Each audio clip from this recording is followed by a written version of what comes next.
বিভিন্ন চাকরির পরীক্ষায় শতকরার এই ধাঁচের প্রশ্ন কিন্তু প্রচুর পরিমাণে রিপিট হতে দেখা যায়। তো দেখেন অঙ্কটাতে কি বলা হচ্ছে, একটি পণ্য 30% ছাড়ে বিক্রি করা হলো, যদি বিক্রয় মূল্য 350 টাকা হয়, মূল দাম কত?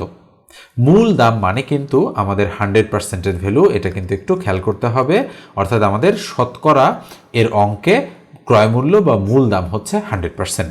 এখন আমরা যদি অঙ্কটা করি তাহলে আমরা বলতে পারি যেহেতু 30% ছাড়ে বিক্রি করা হয়েছে আর বিক্রয় মূল্য হচ্ছে 350 টাকা, তাহলে আমরা বলতে পারি যে 70%-এর ভ্যালু হচ্ছে অবশ্যই 350 টাকা। কেন? যেহেতু 30% ছাড় দেওয়া হয়েছে, এই বিক্রয় মূল্যটার সমান তো 70%, তাই না? তাহলে 1%-এর ভ্যালু কত? অবশ্যই কম মানে ভাগ, 350 উপরে আর 70 হচ্ছে নিচে। এবারে 100%-এর ভ্যালু বের করতে পারলেই আমাদের অঙ্কটা হয়ে যাবে। তাহলে 100%-এর ভ্যালু কত? এবারে বেশি মানে গুণ, তাহলে 350 গুণ কত? 100 ভাগ কত?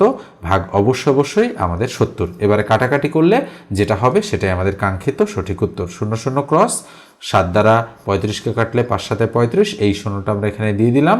তাহলে 50 আর 10 গুণ করলে কত হবে বলেন তো দেখি? 50 10-এ অবশ্যই আমাদের হবে 500। 500 কোথায় রয়েছে? খ নম্বর অপশনে। তাই এটাই সঠিক উত্তর। ভিডিওটা ভালো লাগলে একটা লাইক দিয়ে দেবেন।